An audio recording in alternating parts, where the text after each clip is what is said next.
said they want to have their cake. Yeah, I want to have my cake and eat it too. Okay. And I like, like and the chick right? that I'm about to cheat on, I like what she does for me, and I love, and it very stable. And I probably get my feelings are probably. I have a lot invested in that woman, so I don't want to lose her for a part-time love affair that don't mean shit. Yeah. This is part-time love affair. Because you'll see people like where they fumbled the bag, like they were saying, Wendy Williams' husband, like the house foreclosed, and the girl, the woman that he cheated and had the baby, and then she left him when he lost all the money. Oh. Or just like Kendu, who cheated on Mary J. Blige, he came out and said he can't, just this week, he can't get a job, he can't get employment, but y'all fumbled what you had, right? And then didn't realize, and now you're still paying for it, right? So it's like, that's why I was asking you, why don't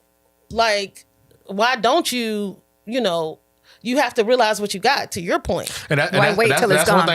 That's one thing I noticed too, man. And I've been in this situation once where you don't realize what you have until it's gone. And that's one thing, when you got something good, here's the thing, when you got something good and you F up, it's hard to get it back. You might have to kiss some butt. You might have to kiss some ass just to even attempt to get it back. You still might not get it back, especially because when you had it. It was that good, and you can't even get it back. You can't even get that back. It's called consequences. Especially when you're dealing with powerful women and you fumble the bag. And she may still love you. She may even know you sorry. I honestly don't even know why a man, if he's dealing with a powerful woman that's considered a breadwinner, I don't even know why he would even cheat on her in the first place, though, honestly, respectfully. Stupid. Like, she's kind of the breadwinner in the situation. Like, I could see the situation reversed, but if you dealing with a high-powered woman, like, I don't know why you even make that. Maybe she's not desirable in the bedroom. Maybe she's boring. Maybe because here's the thing. It goes back to a show that we had previous about what a person looks like on paper versus reality. Yeah, maybe on paper, she's rich, she's a powerful woman, but as a woman, maybe her box thing. I don't know. But that's when you maybe she ain't busting it wide. I'm just saying that like when Jay-Z cheated on Beyonce, people were so shocked. Oh, Jay-Z. I said, what are y'all surprised about? He got it. I mean, what? I don't understand why y'all are so surprised. What you mean? Like, they're still people. People make mistakes. But you think Beyonce is so holier than thou, she can't be cheated on? No. Right. That's crazy to me. But I like what he said, because let's just use the two examples I just used, because that just came out literally about both of them. I like what you said, because it's like, if that's what you want to do, you're not smart enough to put yourself in a position that if it does go left, I'm good. Right. You waiting on the internet crying. You can't get no job. You ain't got no money. Your house got foreclosed, and the side piece left you when you left, because you ain't using wisdom. You know what I'm saying? At least put yourself in a situation like, if I do fumble this powerful woman, I'm still good. You're good. You're like, good. when it comes like that, the type of cheating situation, in that situation, the woman has more leverage probably in them situation. That's why you don't hear about Stedman cheating on Oprah. Like, that ain't gonna happen. She has the leverage in the situation. So with him, he fumbled the bag by stepping out, doing that. And then also, I'm thinking too that with him doing that could have been also insecurity again. Insecure by a powerful woman. Doesn't necessarily mean that her box was not good. It could just mean that, What would you guys say is like? It's good stuff. What would you guys say are the risk factors with cheating? Like, what are the risk factors with that? And y'all can just go around. Like, what are some risks that people are taking when they, like, how big of a gamble is cheating?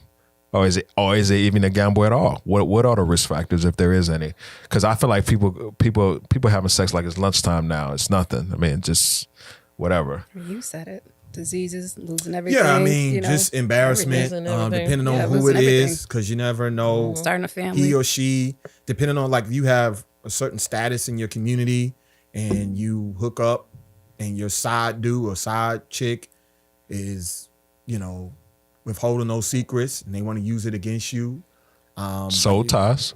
Well, yeah, that too. Soul ties. Wrecking your home.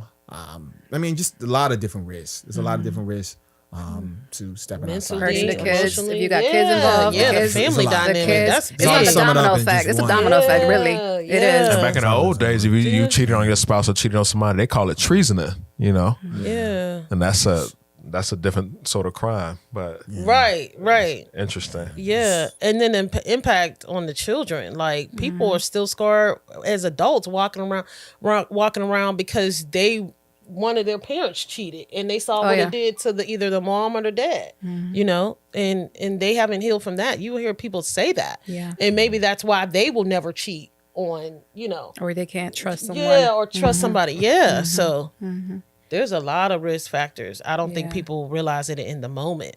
Yeah. That's a domino effect. It hurts everybody. They had there was a conversation about I was watching this YouTube channel. They were saying that a lot of these passport bros or a lot of these guys that's going overseas and going to these different countries to have sex and cheat on their wives and stuff, you have like 80 to 90,000 new cases of HIV coming out now. People just going to different countries, even in, you know, you may go to Atlanta or you might hit Houston. People just going out, just doing whatever. But then a lot of this stuff is on the rise. And it's like, you know. You know, you're risking the woman who's loyal to you, to, you know, her life, you know. Is it cheating, or is it also like people just aren't using protection because they said that? A lot of the young like the younger people, they don't use protection. Studies are showing that. I just don't understand why people, like, especially if you're in a marriage, why would you, if you even going to step outside your marriage, why would you have unprotected? And it happens all the time because people have babies on each. Yeah. But y'all can't. Wait. Because the woman gets pregnant and then, and like you said, the husband. Woman. This is man or woman. Definitely. I agree with you guys, but we can't act like cutting raw don't feel better. I get it, but I'm not saying it's right. I'm not saying it's right. If you're not going to be smart. I got you. Right. Cheat with some sense. Yeah. No, be conscious. Don't be too of messy. That's just messy. If you're going to cheat because, like, like, that's how you have dudes having multiple like kids. Somebody trying to get a job or get a position in life or whatever. I don't know. Yeah. I mean, even that sounds bad saying that, but make it make sense. Or sometimes people don't think they can get pregnant on a one night stand. I was just watching the show last week. They was like, "Oh, we got pregnant on a one night stand," and they was so confused because it's like, what? Like, what? They don't know do you science. know anatomy? Yeah, like it can happen if you're not using any protection. But that's what I said. That's what the statistics are showing. Just a lot of people are not using as much protection anymore because of all the new medication that can prevent HIV and things and stuff of that nature.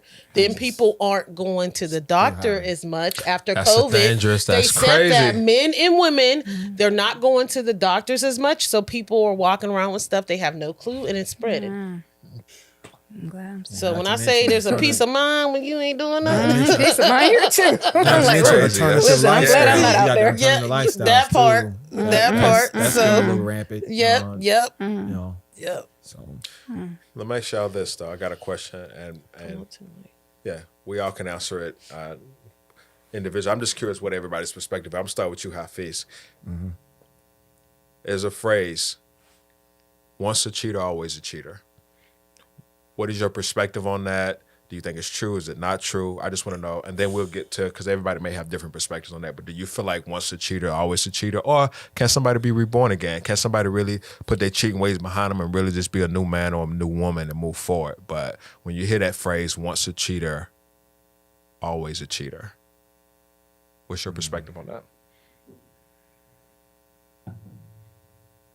Man, that phrase is used, it's like a slang phrase just to try to like protect people from when somebody does encounter a cheater, and to make them evaluate the situation. Like, oh, if he cheat on you once, or he or she cheat on you once, and you know he or she gonna do it again. I want to believe that people can be taught and learn to not, learn from their mistakes and not, do it again. But then again, there is that term why once a cheater, always a cheater. But I think it's mostly used to protect people in situation relationships, to make them move accordingly, to vet, to be smarter if that does happen to them. Because I mean, let's keep honest with it doesn't feel good when somebody cheats on you. You feel disrespected. You feel like the trust is lost. And sometimes it can be hard to get that back when someone has misbroken your trust. So I just think that's a term that that's used to protect people. But in totality, I would hope that people can learn and be taught to not, to change those behaviors. So you disagree with that statement, once a cheater, always a cheater. So you're saying that a cheater is not always a cheater, in your opinion? No. Okay, I like that.